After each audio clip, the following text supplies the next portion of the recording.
Parashat Bo, Shiur, la Ilou Nishmat de Asher Mesod ben Rahma, Tiye Nishmato Tserura Betzro Rachaim, et pour la Hatzlacha de William et sa famille, que Akadosh Baruch Hu, il leur donne Shefa Beracha Hatzlacha Bechol Ma'asyadem. Grande refoua Shelema à Rachel Bat, oublié, Véronique Bat Rachel, c'est ça? Arlène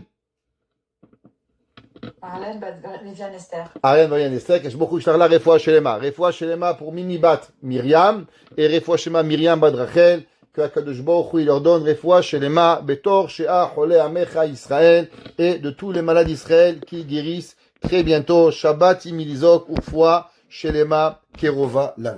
Parachat de cette semaine, Parashat Bo. Alors vous savez, vous l'avez déjà appris, on l'a déjà appris la semaine dernière, comme quoi dans les parachutes Vaera Bo, il y a 7 makot et 3 makot. Donc Parashat Vaera, ça commence Vav Aleph, c'est 7. Là-bas on aura 7 makot. Et dans Parashat Bo, on aura 3 makot. Makat Arbe, les sotrel, et Chosher, la maka de l'obscurité, et la maka de Makat Bechorot, où on va arriver. Pourtant, là, on pourrait dire que les Makat Chosher et Makat Bechorot sont 2 makot qui se relient, qui sont vraiment la liberté du peuple juif. Pourquoi? Parce que dans Makat Chosher, le peuple et les Égyptiens, les Mitzrim, étaient totalement dans la noirceur, la torpeur. Le peuple juif, les Bnei Israël, le peuple juif, il pouvait marcher, il pouvait voir, il avait la liberté. D'après certains, c'était 3 jours. D'après certains, c'était 7 jours. D'après certains, c'était 1 mois. Donc, on a déjà goûté à la liberté. Makat Bechorot, où là, on va devenir libre totalement. Korban Pessah. Je comprends la connexion avec les 2 makot, Chosher et Bechorot. La question qu'on ne comprend pas, pourquoi la Torah, elle a séparé Makat Arbe. En quoi la Makat Arbe, elle est connexion avec la liberté? Elle a l'air d'une punition de l'Égypte. Si moi on m'avait demandé, monsieur le rabbin, comment vous séparez les makot, moi j'aurais dit les 8 premières makot, c'est la punition des Égyptiens, et la Makat Chosher et Bechorot, c'est le début de la liberté du peuple juif. Alors pourquoi on a séparé 7 et 3? Moi j'aurais préparé 8 et 2, séparés différemment pour pouvoir y arriver. De plus, tout le monde y connaît le pasouk dans Parashat Bo qui a fait couler énormément d'encre. Alors je vais expliquer. En hébreu, il faut savoir que chaque mot, il a une raison particulière. Il n'y a pas de mot dans la Torah comme ça. Comme ça n'existe pas. Ça c'est dans un auteur. Il a utilisé tel mot, il aurait pu dire tel mot. La Torah, chaque mot, il a une raison très très précise pourquoi on a utilisé ce mot et pas un autre mot. Et un des mots les plus difficiles à comprendre dans la paracha, c'est le premier mot, un des premiers mots. Vayomer Hashem el Moshe, Bo el Paro. Que veut dire le mot Bo? Viens chez Paro. Normalement, si vous suivez la Torah, à chaque fois qu'Hachem il envoie Paro, il lui dit Lech el Paro, va à Paro. Qu'est-ce que ça veut dire Bo el Paro, viens chez Paro? Chachamim nous disent comme quoi Moshe Rabbeinu a eu peur d'aller chez Paro et Dieu lui a dit t'inquiète pas, moi je vais venir avec toi. La question elle est, mais c'est pas nouveau. D'abord Moshe Rabbeinu, il a grandi au palais. Donc les rouages des palais, Moshe Rabbeinu il connaît. Il a grandi 20 ans, Moshe Rabbeinu, au palais d'Égypte. Il était vice-roi d'Égypte. Moshe Rabbeinu était pendant 40 ans roi de Couche, roi d'Afrique. Moshe Rabbeinu était lui-même roi d'Afrique. Alors, de quoi Moshe Rabbeinu il a peur? Je crois qu'il ne connaît pas qu'est-ce qu'il faut dire au premier ministre et au vice-ministre. Moshe Rabbeinu il connaît. À part ça, Moshe Rabbeinu ça fait déjà 8 fois qu'il rentre. Avant Makadam, à chaque Maka, il rentre une fois, il sort une fois. Donc Moshe Rabbeinu, il rentre et il sort du palais de Paro, comme un homme, il rentre dans sa chambre à coucher, facile. Midrash, il raconte que devant Paro, il y avait des lions, il y avait des tigres, des éléphants. Et dès que Moshe Rabbeinu, il rentrait, la belle au bois dormant. Tout le monde s'endormait. Moshe Rabbeinu, tout le monde y dormait. Et Moshe Rabbeinu, il rentrait. Paro, il comprenait pas où ils sont les gardes, où ils sont les soldats, où ils sont les lions. Moshe Rabbeinu, il sortait, hop, la belle au bois dormant, elle repartait, et tout le monde se réveillait. Donc, en quoi Moshe Rabbeinu, il avait peur d'aller chez Paro, que Hachem a dû dire à Paro, Bo el Paro, viens chez Paro. Pour comprendre cela, j'aimerais étudier avec vous ce soir un enseignement très profond de deux grands maîtres. Un, le grand maître, il va s'appeler Rabbi Bonman de Pshisra, et le deuxième, le Hatam Sofer, vont dire plus ou moins la même chose, mais avant cela, on va devoir faire une préface dans un morceau du Zohar. Alors vous savez, pour ceux qui ne savent pas, il y a des cours qu'on fait qui sont des grands cours magistraux, il y a des cours dans le texte, par exemple le cours de Teilim, on essaie de garder les mots du texte pour pouvoir comprendre, et dans les cours de jeudi soir sur la paracha, on essaie de connecter les psukim avec des commentaires. Alors le Zohar, il écrit, il ramène dans le Rabbi Bonam de Pshisra, le Zohar dans la paracha, il dit comme ça, Amar Rabbi Shimon, Ashta it le gala'a razin. Il dit Rabbi Shimon, maintenant, je veux te dévoiler un secret. Ça veut dire, il dit Rabbi Shimon, tu sais la paracha de semaine, parachat Bo, il y a un secret que je t'ai pas enseigné depuis le début de la Torah, depuis Bereshit jusqu'à parachat Bo, je t'ai pas enseigné. Dans cette paracha, je vais t'apprendre un secret. Il dit, quel est le secret? Maktiv, qu'est-ce qui est marqué dans le verset? Boel Paro, Lechel Paro mi be'ele. Il dit Paro, le Midrash, le Zohar, qu'on aurait dû dire va chez Paro. Pourquoi c'est marqué Boel Paro, Maïbo, El a de ayil le kucha brichou. Il est allé, il est rentré avec lui à Kadosh Baruch Hu, Adarin Batar Adarin. Il est rentré, Hachem, avec Moshe, dans les chambres, à l'intérieur des chambres. Ça veut dire que quoi? Que le Zohar, il dit que Moshe Rabbeinu, il n'est pas seulement Dieu l'a accompagné, on pourrait dire, à la porte du palais. Il va rentrer à l'intérieur, au plus profond, qu'on peut rentrer dans les portes de Paro, alors il va rentrer. Je pose une question, qu'est-ce que ça veut dire? Quand Dieu, il n'est pas de partout. Chez moi, quand j'étais petit, on m'a demandé où il est Hachem. Hachem ici, Hachem est là, Hachem est partout à la fois. En haut, en bas, à droite, à gauche, Hachem est de partout. Alors qu'est-ce que ça veut dire que Dieu dit, je vais rentrer au plus profond du palais de Paro? Dit le Midrash, les Gabé Tanina, ouais, à propos de Paro, qu'il est un serpent, Hada Ilaha Takifa, qui est un serpent grand et fort. Qu'est-ce que ça veut dire que Paro, il est un grand serpent et fort? Ou Moshe Dachin Miné. Dit le Zohar, et Moshe Rabbeinu avait peur de Paro. Ah ouais? Moshe, il a peur? De quoi il a peur, Moshe Rabbeinu? Moshe Rabbeinu, il a peur de Paro. Hein? C'était un peu son oncle ou son cousin, Paro. Alors de quoi il a peur? Il dit le Mirash, qui va de Hama Kuchabrichou Dachin Moshe, puisqu'il a vu Dieu, que Moshe Rabbeinu, il avait peur. Amar Kuchabrichou, il a dit, Dieu, Ineni alecha Paro melech Mitzraim. Voici, je suis avec toi. Paro, roi d'Égypte, Hatanin Hagadol, le grand serpent, Arovetz Betor Yeroam, celui qui est dans les Nils, ou Kuchabrichu Istarich le Agachabe, Kerava Velo Ahara. Et Moshe Hachem, il a protégé pour que Moshe Rabbeinu y part pas. Comme c'est marqué, Ubechol Elohe Mitzraim Ese Shefatim. Il dit, comme c'est marqué, t'inquiète pas, moi je vais leur faire la fête à tous les Égyptiens et à Paro, et moi je vais y arriver. Qu'est-ce que ça veut dire? Pourquoi, soudainement, on est à la 8e Makkah? Ouais, 8e Makkah, Paro, Moshe Rabbeinu, soudain, il a peur de Paro. Moi, j'aurais dit qu'il devait avoir la première, deuxième, troisième, 8e Makkah. D'un coup, il a peur. Makkah trop cher, Makkah Bechorot. Quand Paro, il a dit à Moshe Rabbeinu, je vais plus te voir. Le jour où je te vois, je te tue. Qu'est-ce qu'il lui a dit, Moshe Rabbeinu, à Paro? Pas de problème. Tu me verras plus. C'est toi qui vas venir chez moi. Il a un argué. Et à la fin, qui c'est qui est venu chercher Moshe Rabbeinu? Comme la chanson le dit, Paro en pyjamas, Paro en pyjama, qui courait dans l'Égypte. Oui, il est Moshe, oui, il est Moshe.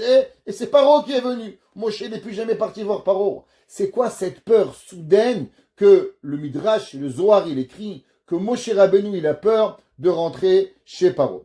Alors, pour comprendre, vous savez que la Torah, encore une fois, chaque mot, c'est d'une précision extraordinaire, et que chaque mot qui est écrit, ou chaque mot qui n'est pas écrit, il a une raison. Si vous regarderez dans le Shemot, Parek Yud, Pasuk Yudbet, vous allez voir qu'au moment où Moshe Rabbeinu, il va venir, Dieu, va dire à Moshe d'aller chez Paro, pour lui dire quoi faire comme Maka?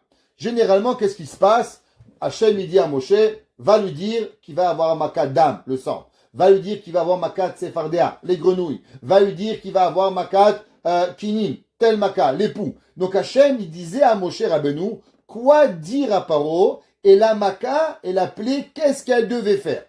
Vous prendrez dans Makat Arbé, il y a plusieurs incohérences dans les versets qu'on va expliquer et qu'on va voir. Le passage qui dit comme ça, Veomer Hachem el Moshe. Et Dieu dit à Moshe, Nite yadecha al Eretz Mitzraim, étends ta main sur l'Égypte, Ba'arbé, dans les sauterelles, Vaya'al al Eretz Mitzraim, et la sauterelle elle va monter, Vayochal et kol esev haaretz, et elle va manger toute l'herbe de la terre, Asher ishir barad, qu'elle a laissé la grêle. Intéressant, la Torah nous dit que les sauterelles vont manger le reste de la grêle. En quoi la grêle et les sauterelles, elles sont reliées? Pourquoi la Torah nous dit que les sauterelles vont manger le reste qui est arrivé avec le barad? Vayet Moshe dit à Torah, et Moshe Rabbeinu, il a étendu sa main, al Eretz Mitzraim vaya'al ha'arbe, et elle va monter les sauterelles, al kol Eretz Mitzraim bechol gevul Mitzraim, vayichas et en haaretz, elle a recouvert la terre, vayochal kol esev haaretz, et kol peri haaretz, asher otir habarad. Chachamim dit stop. Qu'est-ce qui est écrit au début du verset? Prenez le verset, c'est marqué, et kol esev haaretz. La Torah nous dit que les sauterelles devaient manger quoi? Le reste, les pousses de la terre. C'est jamais écrit qu'ils devaient manger les fruits. Pourtant, qu'est-ce qu'elles ont fait les sauterelles? Dieu pasouk. Vayochal, elles ont mangé. Et kol esev haaretz, ve et kol peri haetz. Peri haetz. Qui a parlé de peri haetz?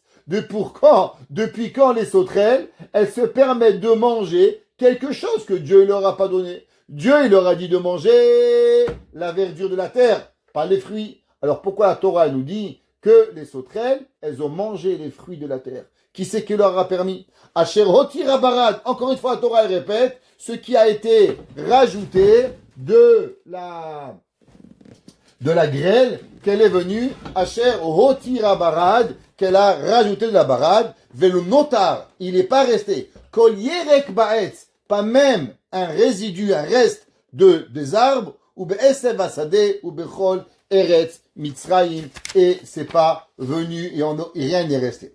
Alors, quand on voit la Torah, on se pose la question, comme on a dit, pourquoi au début c'est marqué que Dieu leur a seulement demandé esev haaretz, et eux elles ont mangé aussi peri haetz, qu'elles sont venues. De plus, pourquoi la Torah elle connecte à deux reprises? La Torah elle nous connecte la Maka de Arbé avec la Maka de Barad. Et la Torah a dit qu'elles ont mangé les sauterelles, ce qu'a laissé la grêle. Ça va, on a compris pourquoi la Torah elle doit les répéter. Venons et on va préciser un petit peu. Ça c'est ce qu'on a dit au moment où Moshe a fait. On va lire un verset avant. C'est marqué comme ça. Boel Paro. Dieu il dit à Moshe, va à Paro, qui a nichbaditi et libo, parce que moi j'ai endurci le cœur de Paro, ve'etlev avadav, les ma'an shiti odotai ele bekirbo, afin que je vais mettre les signes chez Paro. Dit le pasuk que qui imaen atal shalach et ami, ineni mevi machar arbek bigvulecha. Si vous regardez dans la Torah, jamais, au moment où Hachem, il dit à Moshe Rabbeinu aller chez Paro, il lui mentionne d'avoir des sauterelles. C'est Moshe Rabbeinu qui lui parle de sauterelles. Et Hachem envoie les sauterelles, mais jamais vous allez voir dans la Torah, au moment où Akadosh Baruch Hu, il dit à Moshe Rabbeinu, va chez Paro, dis-lui que tu vas le frapper, dis-lui qu'il libère le peuple juif, sinon je vais lui envoyer une plaie. Mais c'est jamais marqué quelle plaie, et c'est jamais marqué le nom de la plaie qui va arriver. Alors, le premier qui ramène cette question, comme je vous ai dit, c'est le rabbi Bonan de Pshisra. Et c'est rappelé aussi par le grand maître, le Khatam Sofer. Le rabbi Bonan de Pshisra est un peu plus avant, et le Khatam Sofer un peu après. Et il dit comme ça, Yir'el Ilomar, il dit, le rabbi rabbi Bonan de Pshisra, chez Makat Arbe, que la plaie des sauterelles, Lo amar akadosh baruch hu le Moshe. Écoutez bien, que Dieu n'a jamais dit à Moshe Rabbeinu d'envoyer une plaie de sauterelle. C'est pas écrit dans la Torah. Rak Hashem, seulement Dieu, il a ordonné, Sheifrar Moshe be'atzmo, eze maka sheyirtse. Il dit Rabbi Bonam de Pshifsra, Dieu il a dit à Moshe, va chez Paro, et dis-lui que je vais lui envoyer une plaie. Laquelle? C'est pas écrit. Moshe Rabbeinu, toi, choisis laquelle tu veux, ce que tu vas faire, j'accepte. Ve'alpi ze yuvan emshech hakatuv. Et dit, c'est pour ça qu'après on comprend les versets. Vayomer Hashem el Moshe bo el Paro, pirouche ki bemilat lech, Torah al shlichut bedavar mefurash. Il dit Rabbi Bonam de Pshifsra. Quelle différence il y a entre bo et lech, grammaticalement? Lech, c'est quand vous allez faire une mission. Par exemple, si je vous dis, s'il te plaît, va chercher ma voiture. C'est-à-dire, lech, ta ville et ta auto. Va et fais-moi telle chose. Quand je te donne le choix de faire quelque chose, je peux pas te dire le mot lech. Je dois te dire bo. S'il te plaît, va m'acheter à manger. C'est-à-dire quoi? Qu'est-ce que tu veux? Ce que tu choisis. Ce que tu veux, du poisson, de la viande. Tu vas chez Benny, tu vas n'importe où. À toi de choisir. S'il te plaît, va me chercher un sandwich chez Benny. Là, je vais dire va. Lech. Mais quand je dis s'il te plaît, va me chercher, ça veut dire que tu as le choix quelque part. Il dit Rabbi Bonam de Pshifsra, pourquoi toutes les makot c'est marqué lech et makat arbe c'est marqué bo? Il dit à cause que dans la makat arbe, Dieu n'a jamais dit à Moshe d'envoyer la makat des sauterelles. C'est Moshe Rabbeinu qui a choisi d'envoyer la makat des sauterelles. C'est pour ça que c'est marqué bo et c'est pas marqué lech. Ou bachar lecha eze maka. Et Moshe dit le Rabbi de Pshifsra. Ou Moshe bachar les paro makat arbe. Moshe Rabbeinu, il aurait pu choisir la pluie, il aurait pu choisir le tonnerre, les éclairs, ce que vous voulez. Il aurait pu choisir les rhinocéros. Mais il va choisir quoi? Il va choisir la maca des sauterelles.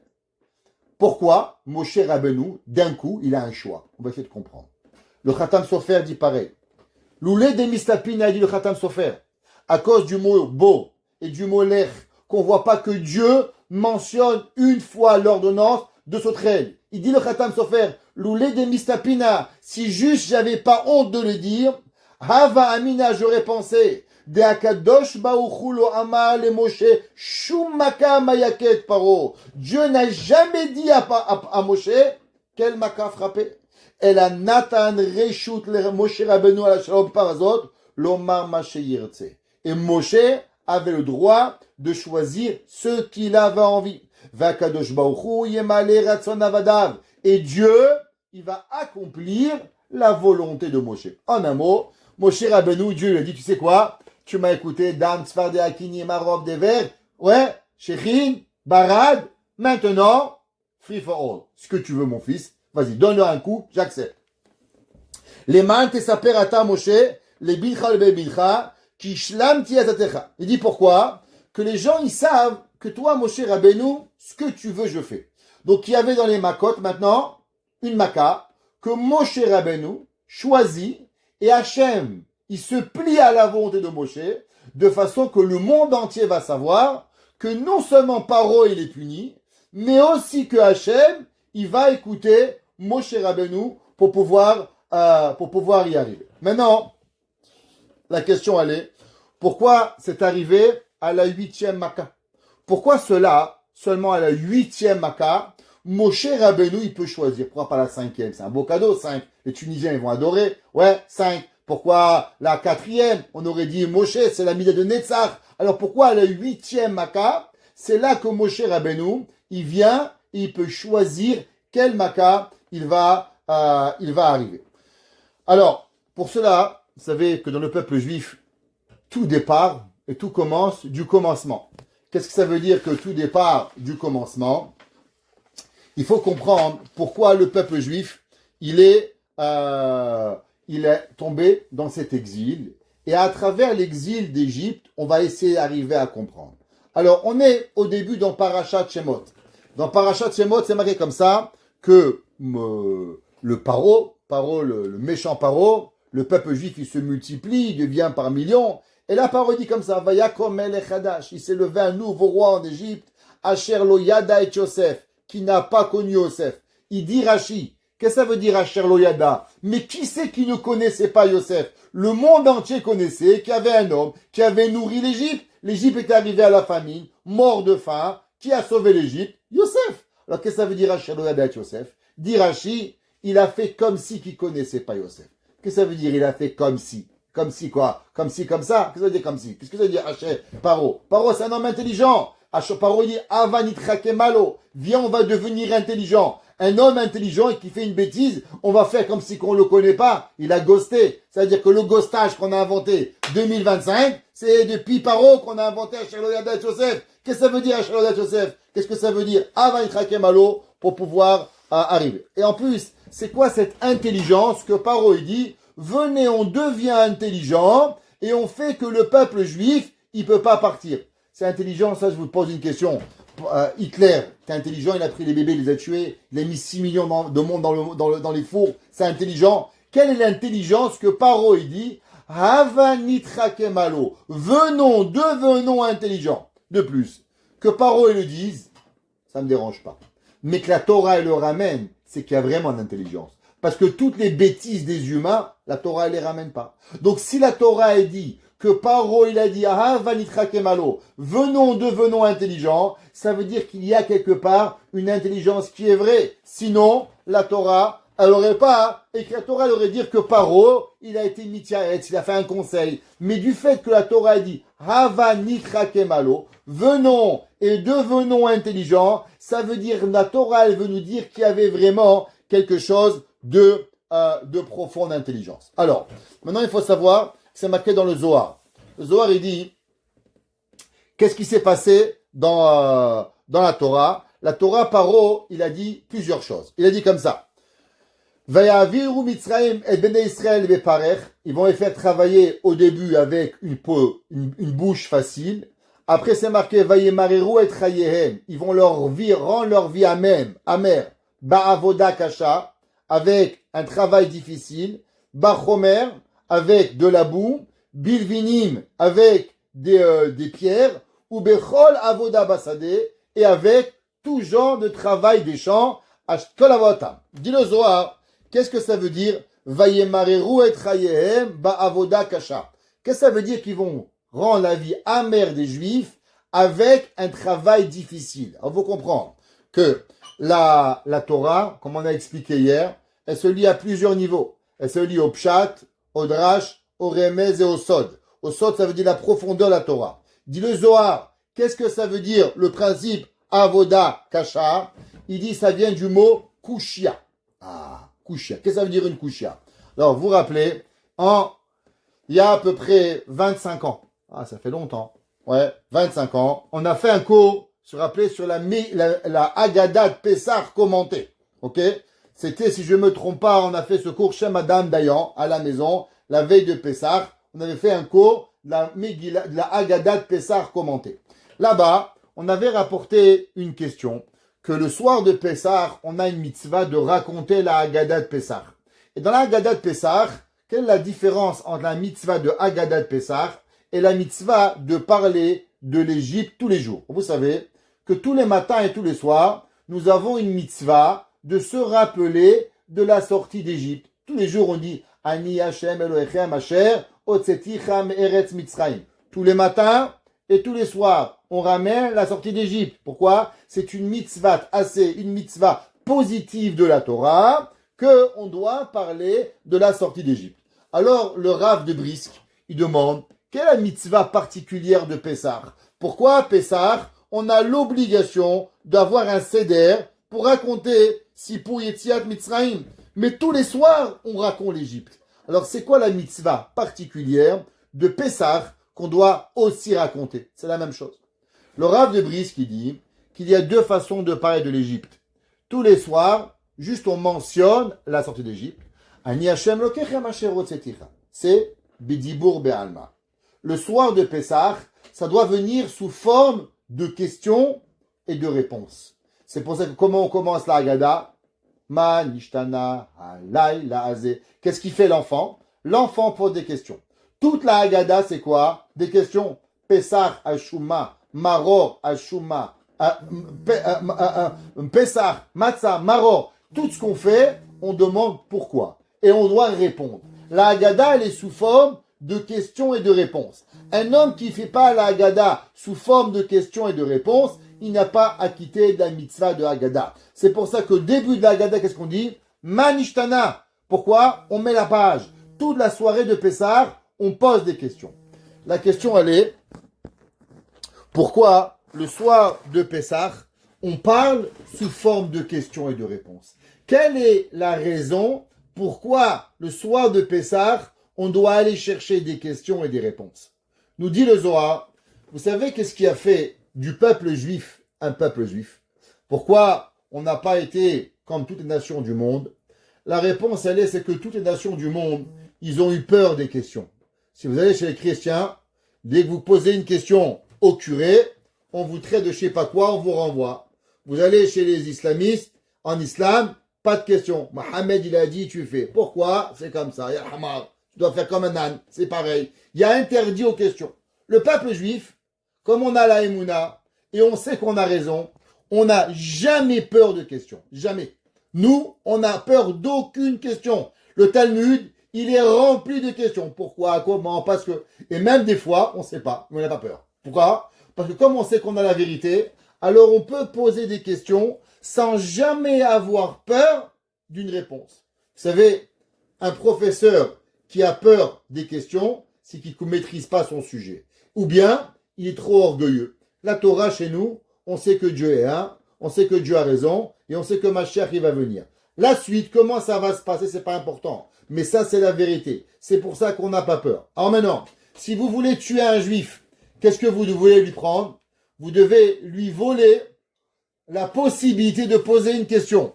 Comment ils ont voulu tuer les juifs en Russie, au communisme? Une façon. Interdiction de pouvoir communiquer un avec l'autre. Interdit de poser des questions. Dès qu'on enlève le questionnement, alors on enlève l'état juif. C'est pour ça que dit le Zohar. Qu'est-ce que ça veut dire Ba'avoda kasha? Un travail difficile. C'est quoi la racine du mot caché? Caché vient du mot kushia, poser.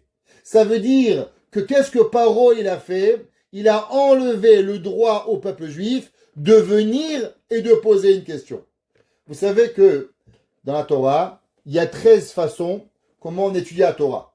Et une des 13 façons, c'est quoi? Kal vachomer. C'est quoi Kal vachomer? Les a fortiori. Exemple, si je vous demande de où dans la Torah il est écrit que vous n'avez pas le droit de tuer 2 personnes. La réponse, si la Torah dit que tu n'as pas le droit de tuer une, mais tu n'as pas le droit de tuer 2. C'est pas compliqué. D'accord? La Torah, c'est une des 13 façons que la Torah elle est expliquée, ce qu'on appelle Kal vachomer. Et avec cela, on apprend plein de halachot. Qu'est-ce que Paro, il nous a empêché? Chomer.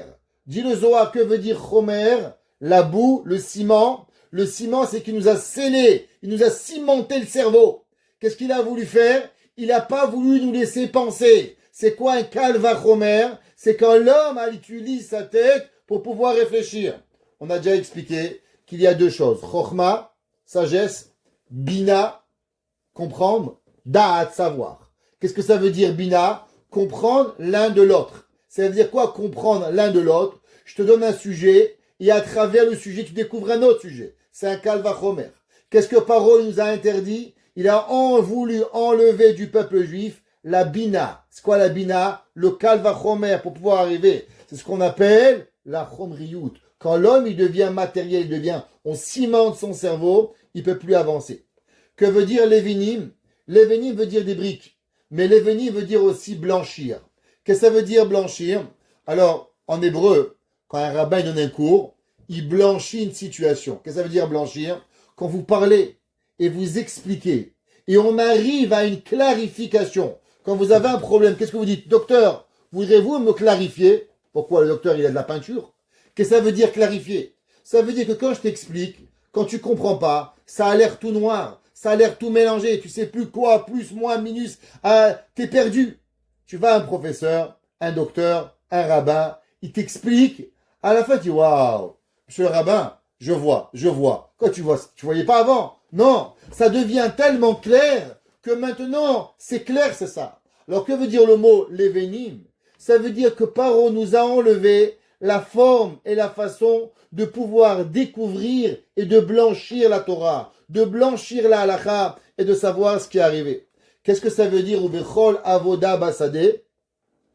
Alors, nous dit le Zohar, c'est ce qu'on appelle les enseignements des rabbins. Il nous les a enlevés, qu'on n'a plus le droit d'aller demander, on ne peut plus demander à nos hachamim. Et Kol Avoda s'appelle la Braïta ou la Mishnah. Et nous explique le Maor Enaim. Le Maor Enaim, qui était le Maor Enaim? Le Maor Enaim, il était un des grands maîtres du Baal Shem Tov, Rab Nachum de Tchernobyl. Vous savez qu'à la ville de Tchernobyl, il y avait un grand maître qui s'appelait Rab Nachum de Tchernobyl. Et quelque temps avant que le réacteur de Tchernobyl a explosé, eh ben, les Russes, les Ukrainiens, ils ont voulu déplacer le tombeau de Rabbi Nachum de Tchernobyl. Ils ont demandé à la communauté juive. Les Juifs ont dit, monsieur, on ne peut pas toucher ce rabbin. Ce rabbin, c'est une bombe atomique. On va le toucher, ça va exploser. Ils n'ont pas pris au sérieux. Et ils sont allés et ils ont creusé pour toucher et déraciner Rabbi Nachum de Tchernobyl. Et au moment où ils ont creusé pour déraciner sa tombe, eh ben, le réacteur, il a explosé. J'ai eu le mérite d'aller pèleriner, moi, à Tchernobyl, Rabbi Nachum de Tchernobyl. C'était quelqu'un de sa tête, son cerveau, sa connaissance de Torah. Elle était inhumaine. Et le Tchernobyl entière, elle n'a plus bougé. Mais lui aussi, il est resté là-bas. Son tombeau, il est resté sans être bougé. Et des millions de morts, malheureusement. Mais on ne joue pas avec Rabbi Nachum de Tchernobyl. Alors, il dit le Rabbi Nachum de Tchernobyl. Qu'est-ce que ça veut dire du Zohar? Et il dit, vous savez, que, comme on avait expliqué souvent, que toutes les âmes qui avaient été créées, depuis le début de la création du monde, ils étaient revenus en réincarnation. Dans quoi? En réincarnation dans l'Égypte. Maintenant, qu'est-ce qu'ils avaient besoin de réincarnation et qu'est-ce qu'ils avaient besoin véritablement d'avoir fauté pour pouvoir y arriver à pouvoir réparer? Il nous dit que principalement, qu'est-ce qu'ils ont eu? Ils ont eu que en fautant, plus l'homme y faute et plus l'homme il s'éloigne de la Torah. Et la faute principale de tous ces hommes qui étaient venus à travers les générations, le Dor Amaboul, le Dor Apalaga, le Dor de Sedom Va'amora, tout cela, ils sont venus et ils nous ont fait oublier Dieu. Alors, qu'est-ce que ça veut dire nous faire oublier Dieu? Ça veut dire que l'homme, plus l'homme y faute, et plus l'homme il sépare sa conscience de Dieu. Ça veut dire, c'est comme un homme. Et dehors il fait froid. Ouais, on dit toujours à ma femme, mais comment ils faisaient les Esquimaux pour pouvoir vivre dans ces pays-là il y a 1000 ans? La réponse, c'est qu'ils mettaient sur eux des fourrures, alors ils pouvaient vivre. Maintenant, nous, on se met des petites chemises blanches, avec une petite cravate, on croit qu'on va affronter le froid. Ben, tu crèves de froid, mon frère. Il n'y a pas le choix, c'est comme ça la vie. Maintenant, plus on va mettre des couches sur nous, plus on va garder la chaleur. Les Havdil, pareil. Plus l'homme, il fait des péchés, et plus l'homme, il va rester dans son monde, il va se séparer de ce qui est extérieur. C'est quoi? Comme le chaud, vous gardez le chaud et vous séparez du froid. Pareil, Dieu. Dieu est dehors, vous êtes ici. Et plus il fait des péchés, et plus vous vous séparez de Dieu. Et plus on se sépare de Dieu, moins on arrive même à imaginer qu'il y a un Dieu. C'est pour ça que, comment elle s'appelle la Galoute Mitzrayim, l'exil de l'Égypte? Elle s'appelle en termes kabbalistiques, elle s'appelle le Galoute du Da'at. Pourquoi elle s'appelle la Galoute du Da'at? L'exil de la connaissance, du savoir, parce que plus l'homme, il avait fauté à travers les millénaires, et plus, malheureusement, il est tombé dans ce principe d'oublier même qu'il y a un Dieu. Qu'est-ce que ça veut dire? Vous savez que un jour, on a demandé à Hitler, marche-moi, pourquoi il y en avait tellement contre les Juifs? Et il a dit, parce que le Juif est la conscience du monde. Qu'est-ce que ça veut dire la conscience du monde? Un homme, il vole, il a une conscience. Un homme, il tue, il a une conscience. Un homme, il ment, il a une conscience. Un homme, il trompe sa femme, il a une conscience. La conscience, c'est ça qui empêche l'homme de faire. Freud, il a même écrit un livre, s'appelle Le Totem du Père, à savoir pour comprendre d'où elle vient la conscience. Comment ça se fait que l'homme, il a une conscience? Si l'homme, il croit qu'il y a Hachem, il y a un Yetzer Tov, il y a un Yetzer Hara, un bon penchant, un mauvais penchant, alors l'homme, il a une conscience. Mais si l'homme il devient du singe, et si on pense à l'évolution, qu'avant j'étais un singe il n'a pas de conscience de père, de mère, de voler. Alors pourquoi l'homme il a une conscience? Freud, qui croyait à l'évolution, il s'est posé la question, comment on arrive à avoir la conscience? Hitler, il s'est battu contre les juifs, il a voulu exterminer le peuple juif pour une seule et unique raison. Parce qu'il pensait que tant qu'il y avait un juif dans le monde, alors le monde aurait une conscience. Et que l'homme, il s'empêcherait de voler, de mentir, de tuer, de violer, de faire ce qu'il y a. Et donc, il a toujours des regrets. Mais le jour où on va abolir les juifs du monde, alors automatiquement, il n'y aura plus de conscience. Ça, c'est ce que Hitler, il pensait avoir. Ok? Donc, le juif qui se connecte avec Dieu, quand il est là avec Hachem, il a ce date, il a cette conscience. Maintenant, plus on faute, et plus l'homme il s'empêtre dans ses péchés, et plus il fait du mal, et moins il arrive à avoir même une pensée à se connecter avec Hachem. Vous savez, c'est quoi le plus grand des dangereux? Le plus grand des dangereux, c'est pas celui qui faute, c'est pas celui qui tue, mais c'est le sociopathe. C'est quoi un sociopathe? Celui qui n'a plus de conscience. Celui qui peut tuer, mentir, voler, il reste calme, il mange, il boit, il dort. Vous savez, c'est écrit que pourquoi la faute des frères de Yosef a tellement été punie que malheureusement les 10 âmes vont revenir en réincarnation après qu'ils vont devoir tous mourir.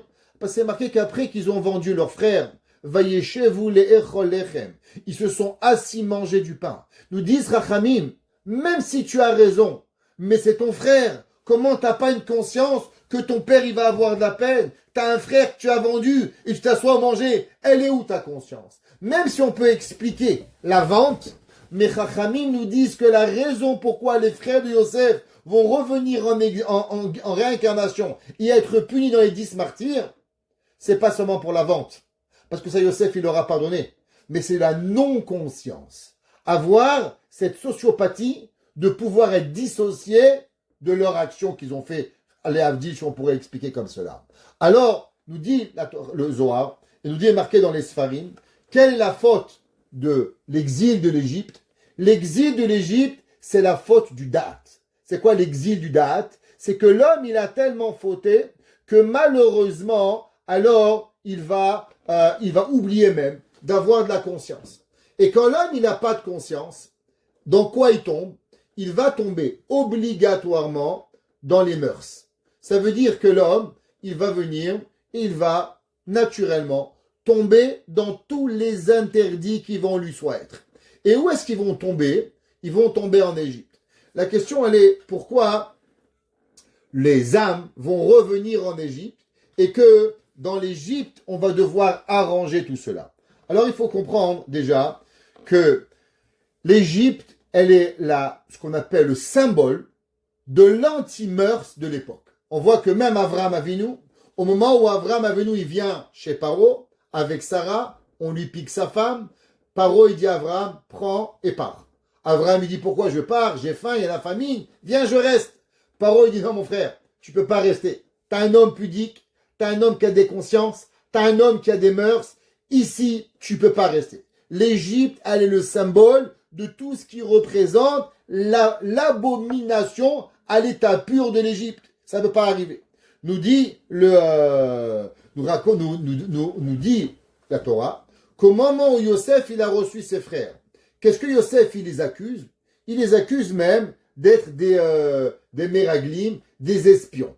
Mais des espions de quoi? Il leur dit l'irot et ervatz haaretz batem. Traduction littérale, vous êtes venus voir la nudité de la terre. Qu'est-ce que ça veut dire la nudité de la terre? Alors on pourrait expliquer d'après le Pshat, ça veut dire que vous êtes venus découvrir les secrets de la terre. Le Zohar il dit pas du tout. Vous savez qu'est-ce qu'il leur a dit Yosef? Ici l'Égypte, elle vit grâce à la nudité. Et vous en tant qu'homme bon, de bonnes personnes, vous voulez venir et enlever cette nudité de la terre. Nous ramène le Midrash. Amar Rabbi Chia Barabba. Il dit Rabbi Chia Barabba. Kedai haya gadur erva be'atzmo, shenigelu Israël al yado. Il dit le Midrash. Vous savez pourquoi Yosef est arrivé vice-roi d'Égypte? Parce que Yosef était la personne qui contrôlait ses mœurs, qui contrôlait sa tzniout. Lui va être capable de sauver le peuple juif pour pouvoir y arriver. Ça veut dire que Yosef, que lui, il avait cette capacité de sainteté, de savoir s'auto-suffire, pas prendre ce qui n'est pas à lui, pas voir ce qui n'est pas à lui, pas toucher ce qui n'est pas à lui, d'avoir cette Kedusha, c'est lui que Akadosh Baruch Hu va venir et va nommer vice-roi. Et qu'est-ce que Paro va lui dire? Il va lui dire, va yasser Paro et tabato, et Paro il va enlever la bague de Yosef, va iter Yosef, va yalbesh auto big des shesh. Il va le mettre des habits de shesh. Que veut dire des habits de shesh? Littéralement, c'est des habits de soie. Va yarkev auto ben mirkevet amishte asherlo. Nous dit le Oev Israël, le Aptorouv, un de nos grands maîtres, qui était contemporain de Rabbi Zusha de Anipoli de Rav et l'Imélia de Lizench. Il dit le Aptorouv. Qu'est-ce que ça veut dire bigdé shesh? Des habits de shesh. Alors le mot en hébreu shesh, il peut dire deux choses. C'est un synonyme. Ça peut dire, vouloir dire le mot soie, mais ça peut dire aussi le mot six. Shesh, shesh. Alors qu'est-ce que ça veut dire des habits de six? Alors il dit le Aptorouv que vous savez que qu'est-ce qui est représentatif de 6? 6 représente les Shisha Sidrei Mishnah, les 6 traités de Mishnayot qui sont la base de la loi orale. Yosef Hatzadik, quand il va arriver en Égypte, il va se mettre les habits de Mishnah, qui veut dire qui sont les 6 traités de Mishnah. Vayarkiveu oto bemirkevet ha-Mishneh. C'est quoi Mishneh? Mishneh sans les voyelles peut dire aussi le mot Mishnah. Ça veut dire qu'il va aller avec cette façon d'être qui est la Mishnah de pouvoir y arriver. Alors qu'est-ce que ça veut dire et comment il va s'appeler? Il va s'appeler Yosef Tzafnat Paneach. Que veut dire Tzafnat Paneach? Alors il écrit Rashi à la Torah. Il dit que veut dire le mot Tzafnat Paneach? Mefaresh Atsefunot, qui explique les choses cachées, Ve'en lefaneach dimion bamikra. Et il dit Rashi, on ne trouve pas ce mot, et un mot pareil dans la Torah. Qu'est-ce que ça veut dire? Chachamim, ils disent, quelle différence il y a entre la Torah écrite et la Torah orale? La Torah écrite, elle est écrite. La Torah orale, elle va venir nous dire ce qui n'est pas dans la Torah. Alors comment on appelle Yosef? On a appelé Yosef Tzafnat Paneach, quelque chose qui n'est pas dans la Torah. Parce que Yosef a dit qu'est-ce qu'il va être? Il va être le début de pouvoir revenir à redonner la Torah orale. Pourquoi? Parce que la Torah orale, c'est ça qui a été caché, malheureusement, à travers toutes les fautes des premiers 2000 ans de la création du monde. C'est elle qui va être cachée. Et quand est-ce qu'elle va revenir? Elle va revenir avec Yosef à travers l'exil de l'Égypte. C'est elle on va repartir la chercher doucement, doucement pour pouvoir y arriver. Alors maintenant, on va voir. L'Égypte, l'exil d'Égypte, elle est connue sous deux noms. Mitzraïm et Paro. Alors pourquoi Paro s'appelle Paro et Mitzraïm s'appelle Mitzraïm? Alors nous écrit le rabbi de Ropshitz, le Zera Kodesh. Alors il dit, vous savez, la Torah orale, elle commence par la première Mishnah dans Masechet Berachot. Et elle finit dans la dernière Mishnah dans Masechet Oktzin. Alors comment elle commence la Mishnah orale, la loi orale? La premier mot, Me et Matai. À partir de quand nous lisons le schéma le soir? Quelle est la dernière lettre de la Torah orale? Dans la Mishnah, dans Masechet Oktzin, c'est marqué Hashem, Oz le'amo iten, Hashem yevarech et amo, Basha l'homme. Alors, prenons le premier mot de Mitzraïm. C'est quoi le premier mot de Mitzraïm? Même le premier mot de la Torah orale. Le dernier mot de Mitzraïm, même fermé. Amet amo Israël ba shalom. Ça veut dire quoi? Que dans le mot Mitzraïm, on a la première lettre de la Torah orale, la dernière lettre de la Torah orale. Et qu'est-ce que vous avez au milieu? Vous avez 3 lettres. Yud, Tzadik, Resh, qui veut dire Yetzer, penchant. Qu'est-ce que ça veut dire? L'homme, il a devant lui la Torah orale. Dans la première lettre, la Torah, la lettre, elle ouvre la bouche. Même. La Torah, dernière lettre, même. C'est fermé. Qu'est-ce qu'il y a? Comment tu ouvres ta bouche et comment tu fermes ta bouche, ça va dépendre de toi, de comment tu es, de comment tu existes. C'est pour ça que c'est marqué dans le livre que Avraham Avinu il a écrit. C'est marqué que Avraham Avinu il a écrit un livre. Et dans ce livre, il est écrit que il y a 2 Yetzer Hara qui sont connectés. C'est quoi le Yetzer Hara? Le Yetzer Hara des femmes et la bouche. Un homme, comment il parle, vous savez comment il se comporte. Ça veut dire un homme qui dit des gros mots, c'est sûr qu'il a un problème, malheureusement, en bas de la ceinture. Un homme qui a un problème avec sa bouche et sa ceinture, ils sont interreliés. C'est pour ça que la lettre même, vous ne pouvez pas la dire la lettre même sans ouvrir la bouche. Mais. Et comment vous la fermez? Fermez. Donc comment vous ouvrez votre bouche et comment vous fermez votre bouche, ça dépend de quoi? Du mot du milieu qui s'appelle Yetzer. Yetzer veut dire penchant et veut dire aussi construire. De comment tu construis ta vie. Est-ce que tu construis ta vie bien, avec un bon penchant, ou tu construis ta vie mauvaisement, malheureusement? Toute l'exil d'Égypte, elle est représentée à travers quoi? À travers la Torah. Comment l'homme y commence, comment l'homme y permet. Maintenant, qu'est-ce que ça veut dire paro? Paro, en vérité, c'est deux mots reliés. Alors, comment on écrit paro? Ouais. P, resh, aïn, he. Maintenant, si on inverse les lettres, ça vous donne quoi? P, et, resh, aïn. P, ra. Mauvaise bouche. Waouh. Pourquoi? Qu'est-ce que Paro il voulait? Paro, toute sa vie, combattait la Torah orale. Et comment on combat la Torah orale? Eh bien, on combat la Torah orale seulement à travers quoi? Seulement à travers la bouche qui est mauvaise. Quand l'homme il parle mal, quand l'homme il blasphème Dieu, qu'est-ce qu'il a dit Paro? C'est qui ce Dieu? Ça veut dire quoi? Il a voulu nous faire oublier. Le Talmud dans Masechet Gittin, il dit la chose suivante, dans la page 60b. Lokarat Berit, Akadosh Baruch Hu, Lokarat Akadosh Baruch Hu Berit im Israël. Akadosh Baruch Hu, il n'a pas fait de pacte avec le peuple juif. Ela Bishvil Devarim Shebealpe. Seulement à travers quoi? La Torah orale. Shenemar Ki Alpi Advarim Aele Karat Itram Berit Israël. Et il dit Rashi, c'est marqué dans le verset, Va Avdil Etrem Min Ha'amim Liotli. Et je vous ai séparé, le peuple juif, de toutes les nations. Pourquoi? Il dit Rashi, Imatem Mavdilim Mehem Areatem Sheli.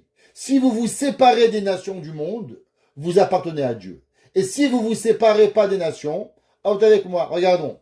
Chaque fois que le peuple juif, il s'approche trop des goïms, les goïms nous rappellent ça juif. Tant qu'on est chez nous, tant qu'on vit dans notre coin, on s'occupe pas de politique, on s'occupe de rien, personne nous dérange. Le jour où on prend 30 pouvoirs, mon frère, repars où tu es. Repars dans ton pays. C'est qu'on nous insulte. Pourquoi? Parce que on s'occupe d'affaires qui ne nous regardent pas.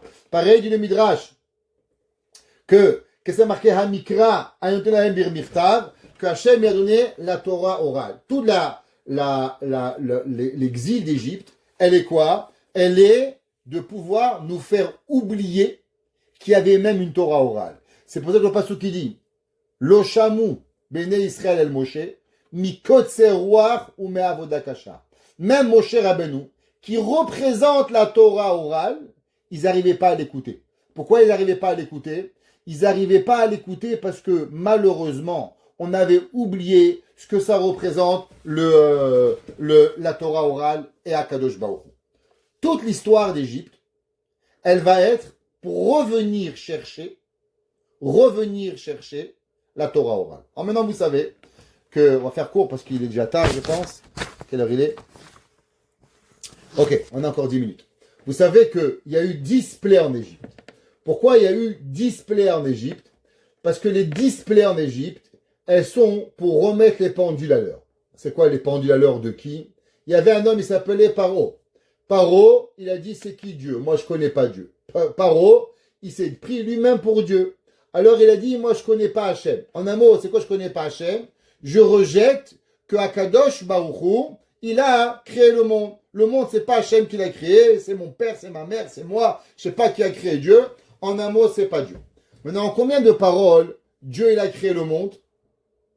Akadosh Baruch Hu, il a créé le monde en 10 paroles. Ouais. Be'asara ma'amarot nivra olam.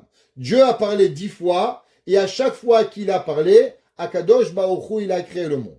Chacune des makotes que Dieu a fait, elle représente une des paroles de Dieu.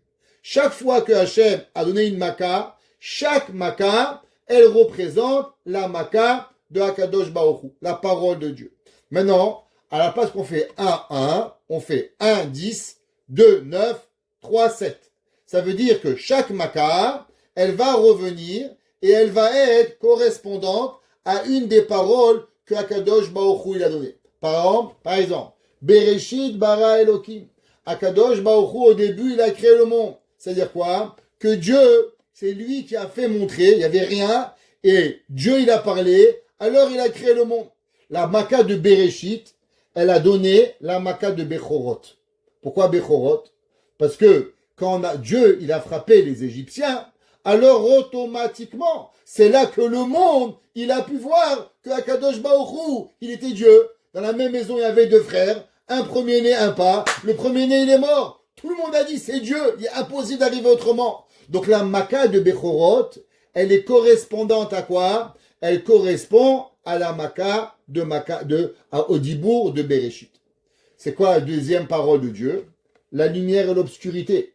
C'est quoi la deuxième Maka? La deuxième Maka, elle représente l'obscurité. La Maka de Chosher. Dieu a créé la lumière et l'obscurité. La Maka qui avait la neuvième Maka, elle est quoi? Elle est la Maka qui est que Akadosh Baruch Hu, il a donné l'obscurité en Égypte et la lumière aux Juifs. Donc il y avait en même moment la lumière et il y avait l'obscurité. La troisième parole de Dieu, c'est quoi? C'est que Dieu, il a séparé les eaux d'en haut et les eaux de bas. Qu'est-ce que ça veut dire que Dieu, il a séparé les eaux du haut et les eaux du bas?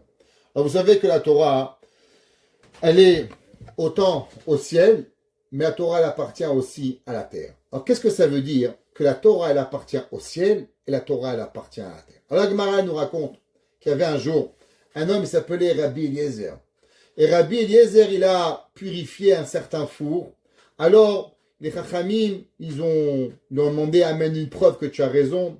Il a fait certains miracles. Et les Chachamim, ils lui ont dit, on n'a même pas la Torah des miracles. La Torah, elle appartient à la terre. Et c'est pas le Dieu qui va décider la Torah. La question, elle est, qu'est-ce que ça veut dire? L'Obasha Maïmi. La Torah, elle n'est pas dans le ciel. Qu'est-ce que ça veut dire que la Torah, elle n'est pas dans le ciel? La Gemara, elle continue à nous dire qu'il y avait un rabbin qui s'appelait Rabbi Nathan. Ce jour-là, il a rencontré le prophète Élie, Eliyahu Hanavi. Et il dit, moi, Eliyahu Hanavi, qu'est-ce que Dieu il dit aujourd'hui dans son cours de Torah? Ils lui ont dit, les rabbins, ils ont raison. Les rabbins, ils sont plus forts que moi. La Torah, elle n'est pas dans le ciel. La Torah, elle est sur terre. Qu'est-ce que ça veut dire que la Torah, elle est sur terre? C'est Chachamim qui ont un droit de pouvoir, de décider qu'est-ce qui est permis et qu'est-ce qui est interdit.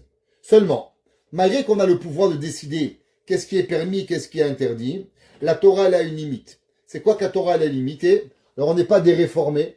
Les rabbins ne peuvent pas décider, demain, il n'y a pas de Shabbat, c'est dimanche. Un jour, ma tante, la pauvre, elle ne savait pas, elle est partie dans une synagogue à San Antonio, au Texas. Et là-bas, elle rentre dans une synagogue, et là-bas, le rabbin dit, bonjour mesdames et messieurs, alors la semaine prochaine, vu le tournoi de golf qui va tomber samedi, on fera le Shabbat dimanche. Ok? Bon, chez nous, ça marche pas. On peut pas bouger le Shabbat. Le Shabbat, c'est pas dimanche. Il y a des règles. Shabbat, c'est le 7e jour. Kippour, c'est Kippour. C'est pas mardi, c'est pas lundi. Tu règles. Maintenant, comment tu vas faire la Torah? C'est-à-dire que la Torah a 613 mitzvot. Ni tu rajoutes, ni tu enlèves. Comment tu vas accomplir les mitzvot? C'est les chachamim qui vont venir. Et ça, c'est la séparation qu'il y a entre le ciel et la terre. C'est quoi la séparation? D'un côté, il y a le cadre. Le cadre, il est quoi? C'est qu'Hachem t'a donné 613 mitzvot.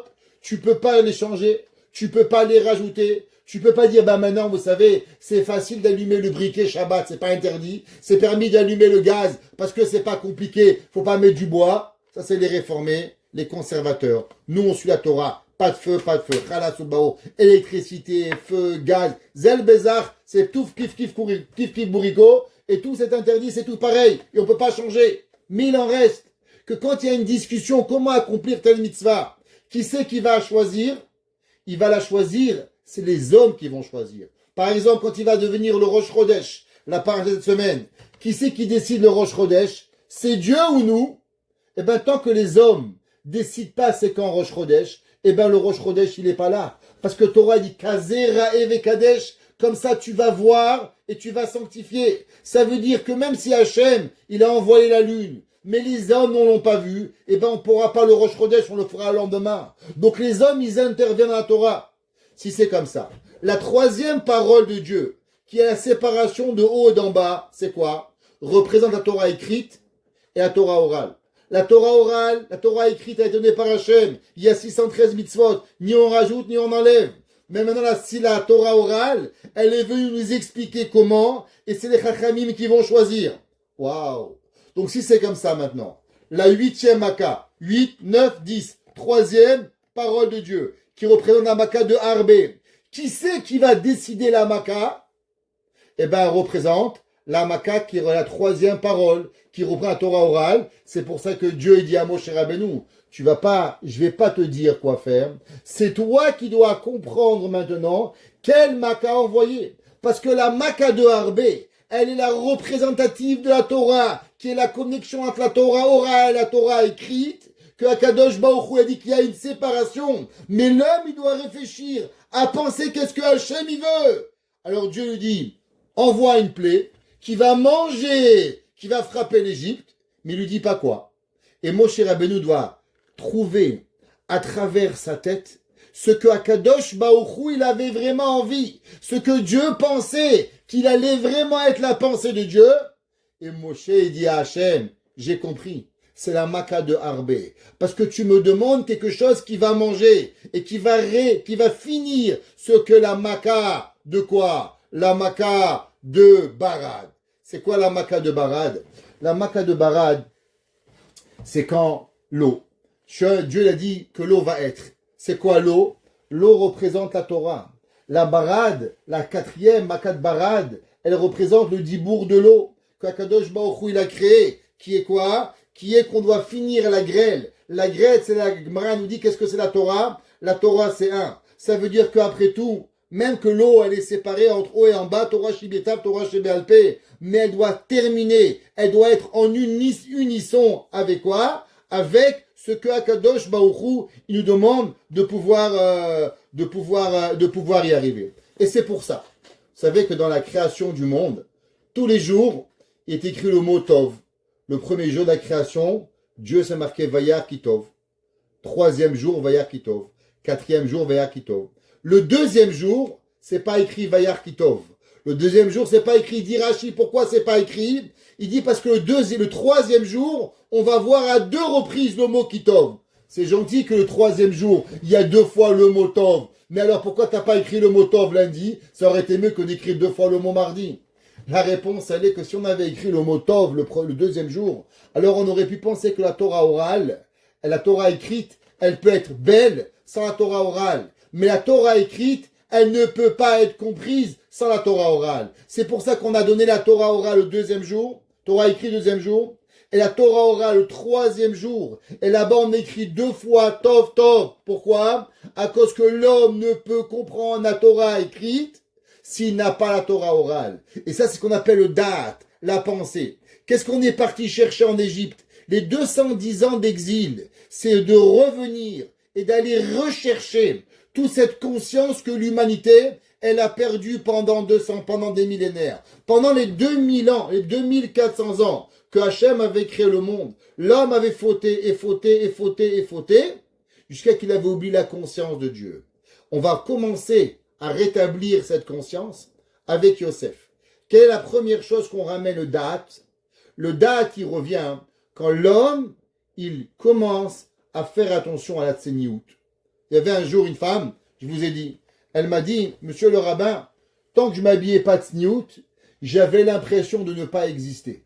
Le jour où je me suis habillé tseniout, c'est là qu'on m'a commencé à me regarder que j'existais. Pourquoi? Parce que le jour où une personne, elle fait attention à ses yeux, ou le jour où l'homme fait attention à ses oreilles, à sa parole, à faire attention à toutes ses lois, alors il commence à prendre la conscience. La conscience, ça nous amène à la parole, qui est le P. C'est quoi le P? Le P, c'est bien parler. Le jour où l'homme, il parle bien, alors il dit plus des bêtises. Alors il enlève le paro. Le paro, c'est le péra. Alors automatiquement, il arrive à enlever, à avoir quoi? Le mitzraïm, le début du même et la fin du même. Et il change de tsaraï. Tsaraï qui veut dire souffrance. Il peut le changer en comment? En yetzer, en penchant, en construction. Ça veut dire qu'en vérité, dans tout, Dieu il existe. Même dans l'exil, l'homme il peut être dans le même ouvert, dans le même fermé. Il paie dans la parole, il paie dans savoir se taire. Parce que même savoir se taire, il faut savoir. Il y a des gens qui ne se lavent pas. Et même des fois parler,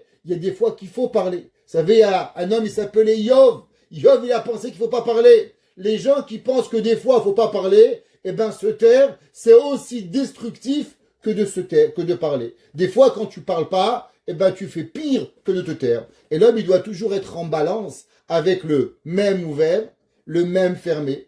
Ouvre ta bouche, ferme ta bouche. Et avec ça, tu balances avec quoi? Avec Tsarai ou avec Yetzer, où l'homme, il va arriver. C'est pour ça que la Mishnah nous dit Haforba ve'aforba bekulaba. La Torah, à l'intérieur de elle, tu vas tout trouver. C'est quoi tu vas tout trouver? Tu vas trouver l'explication de chaque chose. Pourquoi Makat Barad? Pourquoi Makat Arbe?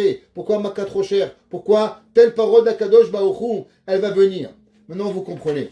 Pourquoi nos patriarches, Abraham et Yitzhak, qu'est-ce qu'ils vont faire?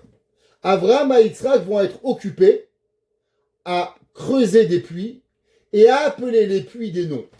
La Torah nous parle dans Parashat Vayera, Chaïsara, Vayera, Toldot, que Abraham il ouvre des puits, Yitzhak il ouvre des puits, on ferme les puits, on appelle des noms à des puits. Mais qu'est-ce que ça a à voir avec les puits et les noms? Qu'ils n'avaient rien à faire, nos patriarches, à prendre avec des puits. Les puits, c'est quoi les puits? Les puits, c'est la Torah.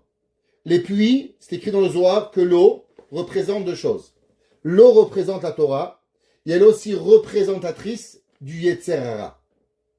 Le Yetzer Hara, il est aussi appelé de l'eau. Pourquoi? Parce que vous savez que la forme de l'eau, elle n'existe pas. Et elle va prendre la forme qu'on vous donnez. Pareil la Torah.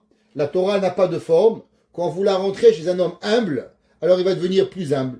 Vous prenez un homme orgueilleux, vous mettez la Torah, il devient encore plus orgueilleux.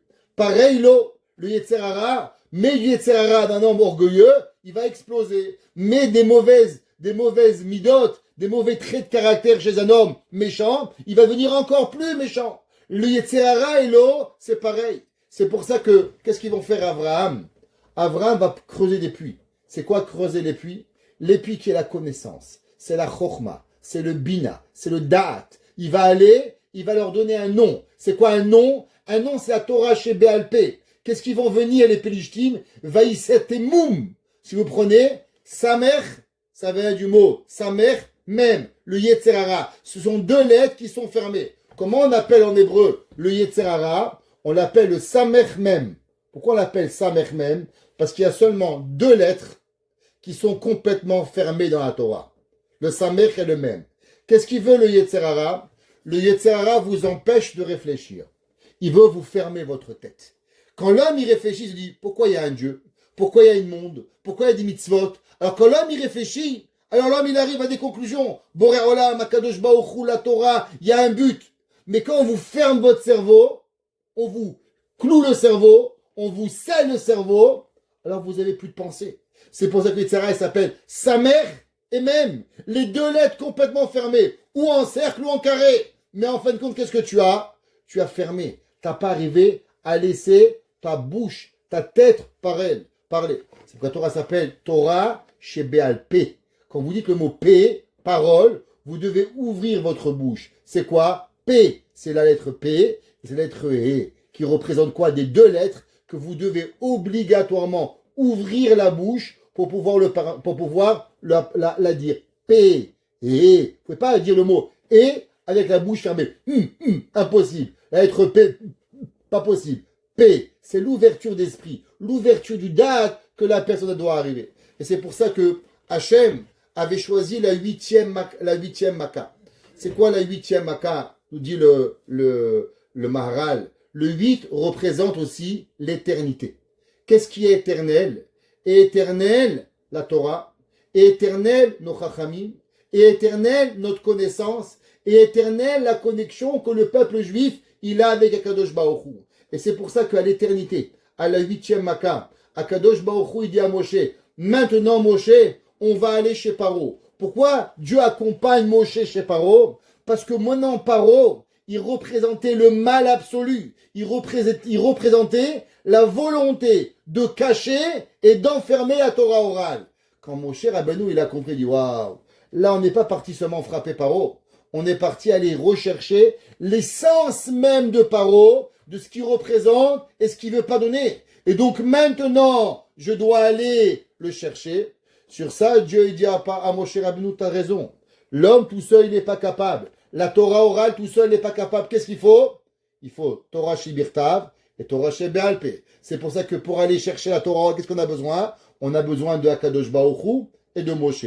Dieu représente la Torah écrite et Moshe Rabbeinu représente quoi? Représente la Torah orale. Et ensemble, on va rentrer dans l'antichambre, dans la chambre des chambres de Paro, pour pouvoir aller chercher ce serpent. C'est quoi le serpent? Eh bien, le serpent, c'est le Yetzer Hara, que depuis des millénaires, il veut nous enlever cette connaissance. Et si vous prenez le monde d'aujourd'hui, qu'est-ce que c'est l'Internet? Qu'est-ce que c'est les TikTok? Qu'est-ce que c'est les Instagram, les Facebook? Je ne connais pas tout ce qui existe. C'est qu'une chose.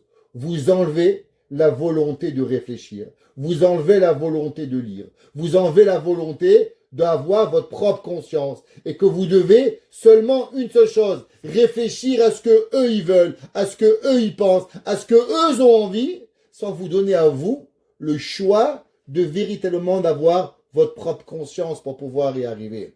Et c'est ça qu'on combat à travers les makot, à travers la Torah, à travers la Torah orale, à travers la pudeur, à travers tout ce que la Torah nous donne, de garder notre conscience, de reprendre notre da'at, notre chokhmah, notre bina et notre da'at, qui sont en vérité aussi les 10 sphères par rapport au bas. C'est que chokhmah, c'est makat bechorot, bina, c'est makat rocher, et da'at, c'est quoi? C'est makat arbe, qui représente la 8e makat à l'envers. Et c'est ça que Akadosh Baruch Hu, il veut de nous. C'est ça qu'on a besoin de Moshe Rabbeinu pour nous rappeler et nous redonner cette conscience afin qu'ensemble, on puisse reavoir Mashiach Tzidkenu, Bimera, Beyamenu.